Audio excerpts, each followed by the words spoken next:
भारत की जानिब से कश्मीर पर गासिबाना कब्जे को 76 साल मुकम्मल होने पर पाकिस्तान समेत दुनिया भर में आज यौम यकजहती कश्मीर मनाया जा रहा है।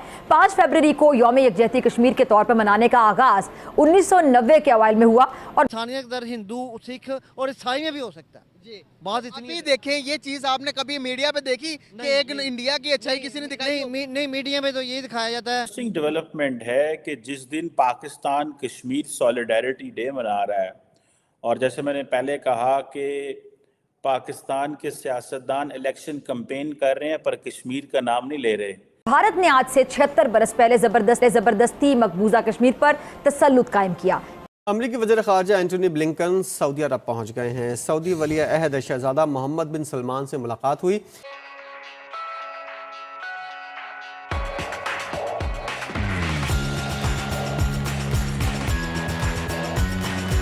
छिहत्तर साल गुजरने के बाद भी भारत की मजलूम कश्मीरियों के खिलाफ जालिमाना और गैर इंसानी कार्रवाइयों का सिलसिला मुसलसल जारी है और हर साल हजारों मासूम कश्मीरी भारतीय बर्बरियत के जरिए शहीद कर दिए जाते हैं।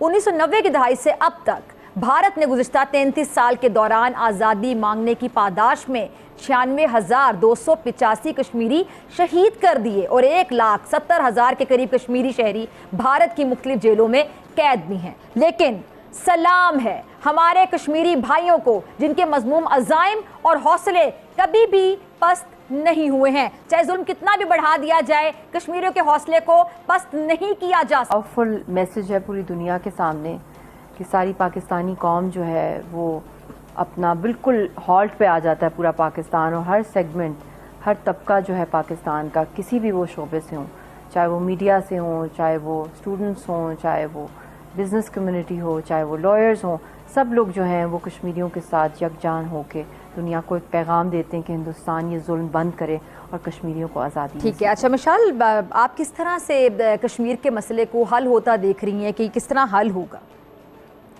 देखें, कश्मीरियों ने जो अपनी कुर्बानियाँ दी हैं, लाखों शहादतें दी हैं, वो उन्होंने किसी बारगेन के लिए नहीं दी या खाली किसी पीस प्रोसेस के लिए दी।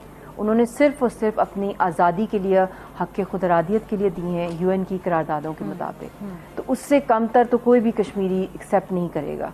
तो इसलिए हम लोग एक लेजिटिमेट स्ट्रगल के साथ हैं, स्ट्रगल को लीड भी कर रहे हैं और सपोर्ट भी कर रहे हैं, और जब तक कि कश्मीरियों को वो उनका बर्थ राइट नहीं दिया जाएगा, कश्मीर हल नहीं हो सकता। अच्छा मिशाल, हम ये भी देख रहे हैं कि मसला फ़लस्तीन की तरह जो मसला कश्मीर है वो भी ज़ोर पकड़ता जा रहा है हर गुजरते दिन के साथ, और भारत की जानिब से, इंडिया की जानिब से भी कश्मीर की अलग पहचान को ख़त्म करने के लिए बाकायदा इक़दाम बढ़ते जा रहे हैं। देखिए, ये कोई ढकी छुपी बात तो है नहीं कि मोदी की एक अफिनिटी है नेतन्याहू के साथ, और बहुत क्लोजली इजराइल और इंडिया जो है काफ़ी अरसे से जॉइंट ऑपरेशंस कर रहे हैं, जिसके अंदर उन्होंने अपनी आर्मी के भी जॉइंट ऑपरेशन ट्रेनिंग की है, आर्म फोर्सेस की, ऑक्यूपाइड कश्मीर के अंदर। और जो कोई प्लान उन्होंने जो पैलेस्टाइन के अंदर जो जूइश सेटलमेंट्स का किया है, उसी को रेप्लिकेट करके वो यहाँ पे डेमोग्राफिक चेंजेस ला रहे हैं, और जिस तेज़ी के साथ ला रहे हैं, इनका आपस में बहुत मुकाबला कि कौन कितना ज़्यादा जुल्म करेगा, नेतन्याहू पैलेस्टाइन के अंदर या मोदी जो है कश्मीरियों के ऊपर करेगा।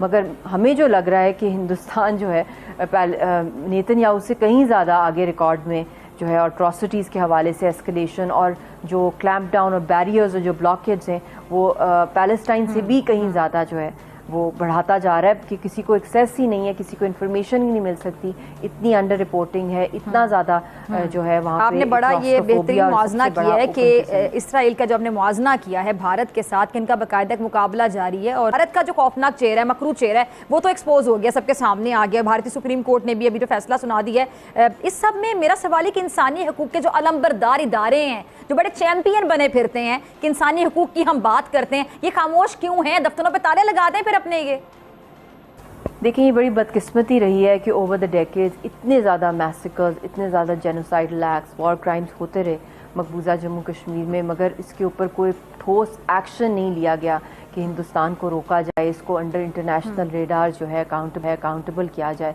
पर्सिक्यूट किया जाए, चाहे वो इंटरनेशनल कोर्ट ऑफ जस्टिस है, इंटरनेशनल क्रिमिनल कोर्ट है, चाहे कोई establishment of commission of inquiry है।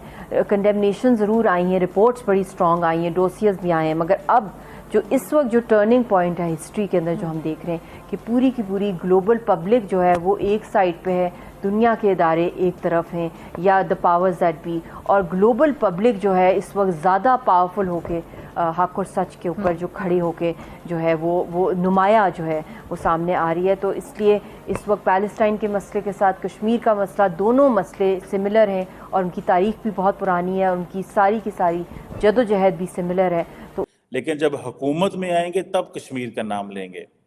और इंडियन हुकूमत ने क्या किया है कि इंडियन हुकूमत ने $14 बिलियन का इंटरिम बजट जो है वो लेके आई है। 14 बिलियन, मोर देन $14 बिलियन, सो $14.16 बिलियन इंटरिम बजट है। ठीक है जी। और ये एक जारी बात है, बड़ा नंबर है। और अब इंडिया का जो मास्टर नैरेटिव है ना अबाउट इंडिया, अबाउट कश्मीर, वो क्या है? ठीक है जी। पाकिस्तान जो है वो बेल आउट प्लान पे है। ठीक है जी। और इंडिया का जो ये जो बजट है ये को 5 गुना ज़्यादा है। ठीक है जी।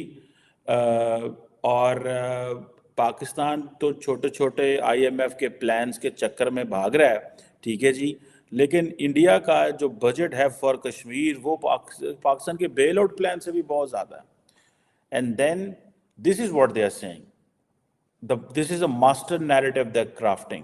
और आप अगर देखें, और इसके साथ साथ जो मास्टर नैरेटिव इंडिया का है कश्मीर पे, वो कहते हैं कि आप जो है start linking Kashmir with development,